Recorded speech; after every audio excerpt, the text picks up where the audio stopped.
The modern texting struggle. Have you ever sent a message to a woman and then stared at your phone waiting for a reply that never comes? Maybe you got a short, dry response, or worse, complete silence. That sinking feeling isn't uncommon. Many men find themselves stuck in this cycle, overthinking, questioning their words, and wondering what went wrong. The real issue often isn't what you say.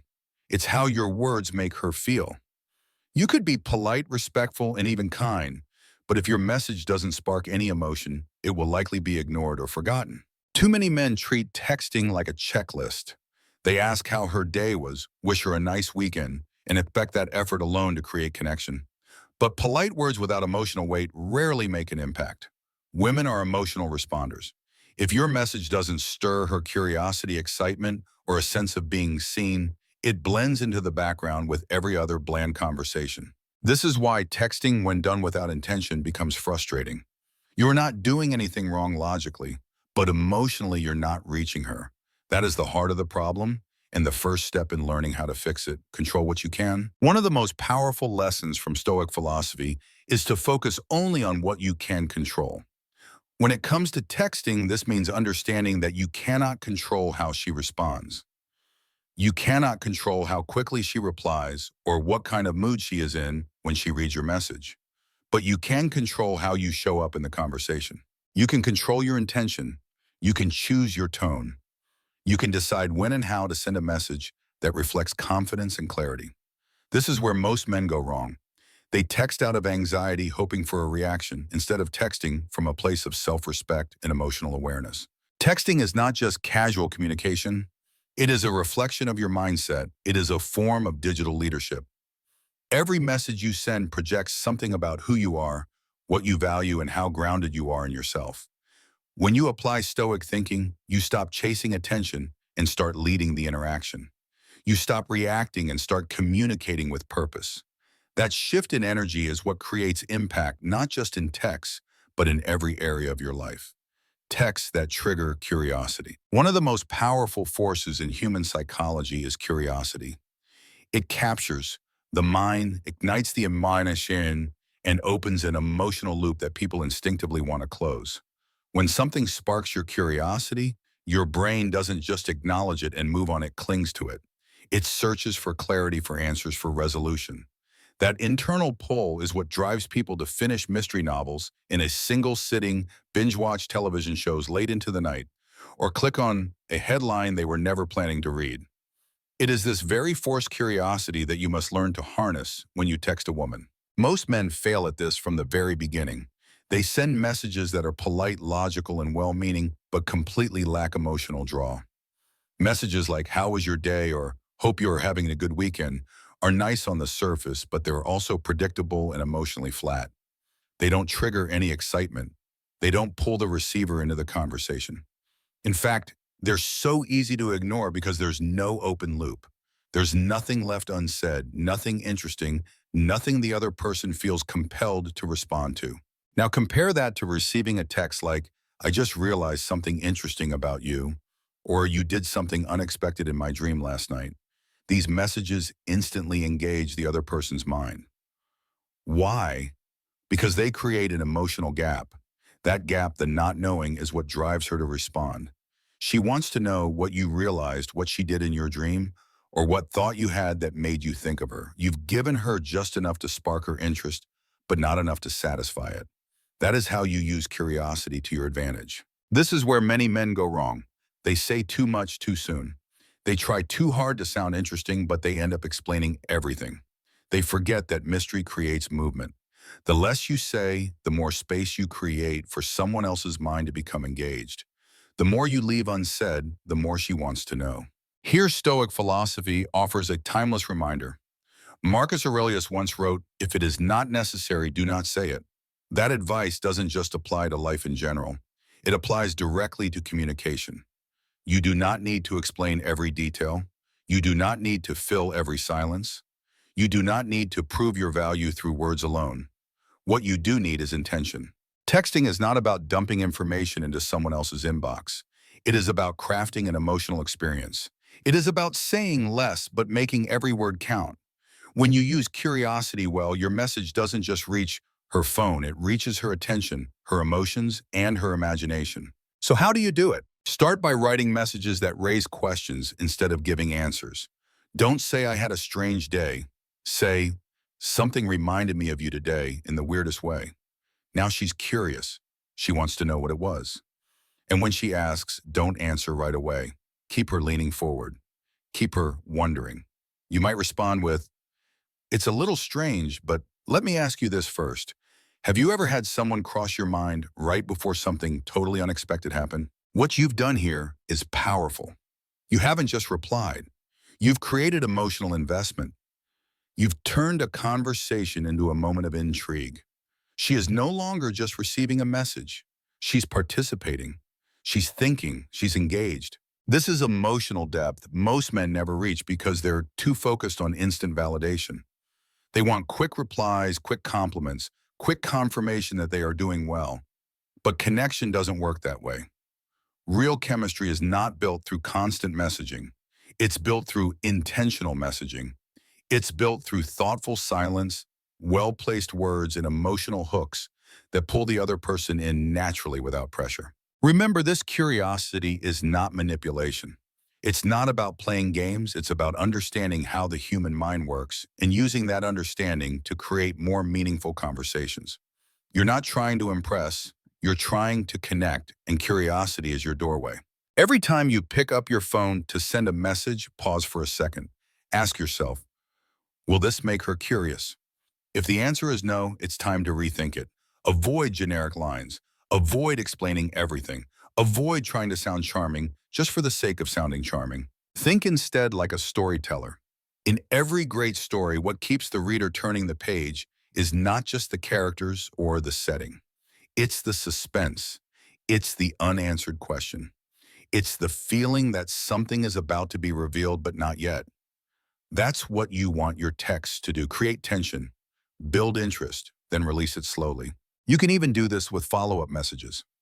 Let's say she asks you, what was it that reminded you of me?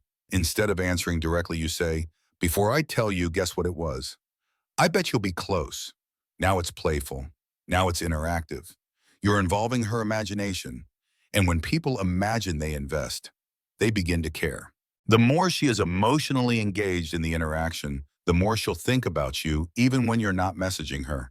That's how real presence is created, not through quantity, but through quality. One powerful message can do more than 100 shallow ones. And when you use curiosity well, your texts become unforgettable. Let's revisit Stoic wisdom here. The Stoics valued self-control, patience, and intention. These qualities apply directly to how you communicate. Do not chase reactions. Do not flood the conversation with filler. Communicate with purpose. Communicate with restraint. Be the man who leaves space in the conversation because space invites movement. When you practice this, you'll notice a shift. She'll reply faster. She'll ask more questions. She'll lean in. Because now she's part of the conversation emotionally, not just logically. The key is to be aware. Be aware of your words. Be aware of your tone. Be aware of how your message might make her feel. If it opens a loop in her mind, if it makes her pause and think, then you're on the right path. And finally, always remember that your value is not in how much you say, but in what your words evoke. A man who knows how to use curiosity is a man who leads a conversation not by force, but by awareness. He's not loud. He's not desperate. He's not chasing attention. He's creating connection. That is the quiet power of curiosity. Use it wisely and watch how everything changes. Texts that create anticipation. If curiosity captures attention, anticipation is what holds it. This is a powerful truth that many men overlook. When a woman feels a sense of anticipation, her brain releases dopamine, the same chemical responsible for pleasure, excitement, and motivation. This is why people count down the days to a vacation, feel a thrill before opening a gift, or look forward to a movie trailer drop. It is not just the actual event that excites us. It is the feeling of waiting for something meaningful or surprising. When it comes to texting, most men accidentally destroy anticipation before it has a chance to grow. They give away the ending too quickly. They share the whole story in one message. While they may have good intentions, their eagerness to connect ends up backfiring. For example, if you text a woman and say, I planned something fun for us, or I got you something today, you may think you're being thoughtful, and you are. But the problem is there is no emotional buildup, no mystery, no tension. She reads the message, she might smile or say thank you, then she moves on. But now imagine if instead you said something like, I saw something today that made me think of you and I couldn't help but get it. Or even more subtle, you randomly came to mind when I saw this today. These kinds of messages pull her into the moment without revealing the full picture. Now her imagination is active. She wonders what it was. She starts thinking about you. You're no longer just the guy who gave her something, you're the guy who made her feel something before even giving it. This is the art of building anticipation. And it works not because it's a trick, but because it respects the emotional rhythm of conversation. Just like in a good story, you need a setup, a pause, and a reveal. If you skip the setup and jump straight to the ending, you remove all emotional tension. You lose the chance to create momentum. Think about how you feel when you watch a movie trailer. The most effective trailers do not show you everything. They give you just enough to spark interest, a glimpse of a dramatic moment, a line of dialogue that hints at something deeper, a flash of the unexpected. You walk away wanting more, and that desire to know what happens next keeps the movie in your mind until it's released. That same principle applies to your texts. Anticipation is created by leaving space. It is created when you don't say everything all at once. This is where Stoic wisdom becomes relevant again. The philosopher Epictetus taught that one of the greatest forms of strength is self-restraint. True power lies in your ability to delay gratification, to hold back when every impulse tells you to give it all away. That restraint applies directly to texting. When you practice patience in communication, you invite the other person to meet you emotionally. You give them a reason to reach for you. Let's put this into practical terms. Instead of saying, I have something to tell you, say, if I told you what I just realized about you, you wouldn't believe me. This version sparks more than interest. It triggers imagination. She starts guessing, she starts wondering, she starts engaging with your words before you have even finished your thought. You're not just sending a message, you're creating an emotional loop that needs closure. And here's the key. Even when she responds with curiosity, you still don't give everything away. You lead the moment. You guide the tone. If she says, tell me, you might say I could, but where's the fun in that? Take a wild guess first. That response is playful, confident, and engaging. You're inviting her into the moment, not giving her all the answers at once. This creates a conversation dynamic that feels alive. It doesn't feel transactional. It feels emotional. It feels human. You're creating a memory instead of just sending a message. Men who understand how to build anticipation know something most people don't. People rarely remember the words you say. They remember how you made them feel. If your texts make her feel curiosity, excitement, and a sense of wonder, she will associate those emotions with you. She will begin to look forward to your messages, not because of what you say, but because of how you make her feel when she receives them. Now, this doesn't mean you have to constantly hold back or play hard to get. It means you should be thoughtful in your timing, in your delivery, and in the pacing of your conversations. You want to give just enough to keep the connection alive, but not so much that it burns out quickly. You want to keep her leaning in, not pulling back. There's something incredibly attractive about a man who doesn't rush. A man who doesn't need to dump everything into one conversation just to prove he's interesting. A man who knows his words carry weight and uses them with purpose. That is what anticipation looks like in action. It is calm, it is confident, and it commands attention without ever having to beg for it. This type of texting does more than get replies. It builds momentum. It creates a rhythm. It transforms your communication from something passive into something magnetic. And it sets you apart from the overwhelming number of men who communicate from impulse instead of intention. The Stoics never said to ignore emotion. They taught us to guide it, to shape it, to act from awareness rather than reactivity. That's exactly what you're doing when you build anticipation. You're not withholding to manipulate. You're slowing down to create space for real connection. You're not hiding things to gain power. You're presenting them with timing and grace to make the experience more meaningful. Think of your text like a story. Every story has a setup. It introduces a character, a scene, a feeling. Then it builds tension. It creates questions. It drops hints. It slows down just enough to keep the reader turning the page. And finally, when the moment is right, it delivers a payoff. That structure is what makes a story worth following. Your messages should follow the same path. When you speak too quickly or reveal too much too soon, you take away her emotional investment. You skip the journey and go straight to the destination. But the journey is what makes it meaningful.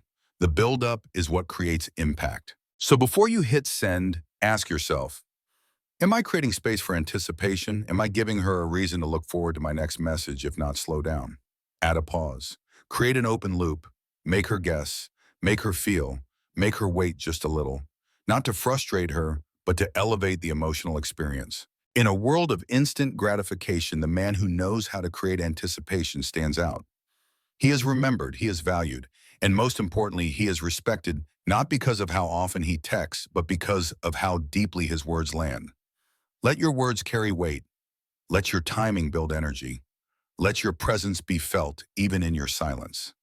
That is how anticipation becomes your greatest ally in modern communication. Compliments that actually work. Most men believe that giving a compliment is the easiest way to win a woman's interest. They assume that if they say something nice, it will make her like them. On the surface, this makes sense. Who doesn't like to be appreciated? But in reality, most compliments fall flat, not because they are unkind, but because they lack depth. They are too common, too vague, or too predictable. And when something is predictable, it rarely has emotional impact. Take the most common example, you're beautiful. It may sound sweet, but most women hear it every day. Whether it's in person or online, through social media, or in passing conversations, the compliment loses its meaning. It becomes background noise. She might say thank you, but she forgets who said it 5 minutes later. That is not connection. That is not presence. That is not the kind of interaction that leaves an impression. To truly stand out, you need to offer something more meaningful. You need to see what others overlook. You need to go deeper. Instead of focusing on her appearance, focus on her mindset, compliment her energy, acknowledge her values. When you do this, you create an entirely different kind of connection, one that feels rare and personal. Try saying something like, I love how you see the world. Most people miss the details, but you seem to find meaning in them. Or you have a calming presence. It's rare to meet someone who makes others feel at ease without even trying. These kinds of compliments land differently. They don't just praise what she looks like. They reflect how she moves through the world. They acknowledge the things that truly define her. The key here is observation. You can't give a compliment like that unless you're actually paying attention. And that's what makes it powerful. It shows that you see her, not just her looks. It shows that you're present, that you're aware, that you care enough to notice the things most people ignore. Stoic philosophy reminds us to observe before we speak. Marcus Aurelius wrote, "The quality of your thoughts determines the quality of your life." Apply that to your communication. The quality of your words reflects the quality of your attention. When you pay attention to what makes her unique and speak from that awareness, your compliments carry real weight. Timing matters too. A compliment that is thrown into a conversation randomly feels forced. It loses its effect. But a compliment that follows something she says, especially when she opens up about something meaningful, lands with real impact. If she talks about a challenge she faced, you can say, that kind of resilience is rare. I admire how you handled that. If she shares something vulnerable, you can respond with, I respect how open you are. Most people hide that side of themselves. These are not just words. They are reflections of understanding. And that is what creates emotional connection. There's another benefit to giving meaningful compliments. It reveals something about you. When you compliment her depth, you're also communicating your own values. You're showing her what you notice, what you admire, and what matters to you. That's attractive. It separates you from men who only focus on appearance. It shows that you're not just chasing beauty, you're drawn to substance. You're interested in who she is, not just how she looks. This does not mean you should never compliment her appearance. You absolutely can, but when you do, make it sincere and specific. Instead of saying, you're pretty, say there's something about your smile that feels calming. Or the way you walk into a room shows confidence without arrogance. These types of compliments are still about her looks, but they're tied to character. They show depth, and they show intention. Most men use compliments to seek approval, but a man with presence uses compliments to express understanding. He is not trying to get something in return. He is offering something: genuine recognition, appreciation, awareness. And that kind of energy is felt on a deeper level. It creates connection, not craving. So the next time you feel the urge to say something nice, pause. Ask yourself, does this compliment reflect something deeper than the surface? Does it show that I've been paying attention? Does it express who I am and what I value? If the answer is yes, say it, and say it with presence. If the answer is no, reframe it. Go deeper. Listen more closely. Compliment what is rare, not what is obvious. When you speak to her soul instead of her surface, everything changes. You stop sounding like every other guy. You stop trying to impress. Instead, you begin to connect. And that, more than anything else, is what makes your words unforgettable. If you want to build deeper, more meaningful connections in today's world, stop relying on surface-level communication. Most people are chasing attention, throwing out compliments and messages without thought, hoping for a reaction. That's not presence, that's desperation in disguise. Instead, learn to communicate with intention. Let your words carry weight. Compliment what is rare: her mindset, her values, her presence, not just what she looks like. When texting, don't rush to fill space. Pause. Ask yourself if your message sparks curiosity, builds anticipation, or makes the other person feel genuinely seen. If it doesn't, rewrite it. This doesn't just apply to dating, it applies to every area of life. Whether you're building relationships, leading a team, or nurturing friendships, the way you speak reflects the way you live. So slow down, observe, speak with purpose. Be the man who leads with calm confidence, not loud insecurity. Your presence should be felt before your words are even read. When you start applying this mindset, people will respond differently. Not because you're trying harder, but because you're thinking clearer. Connection is not built through effort alone. It's built through awareness. Start today. Speak less, mean more, and let your communication reflect the strength and clarity of your character.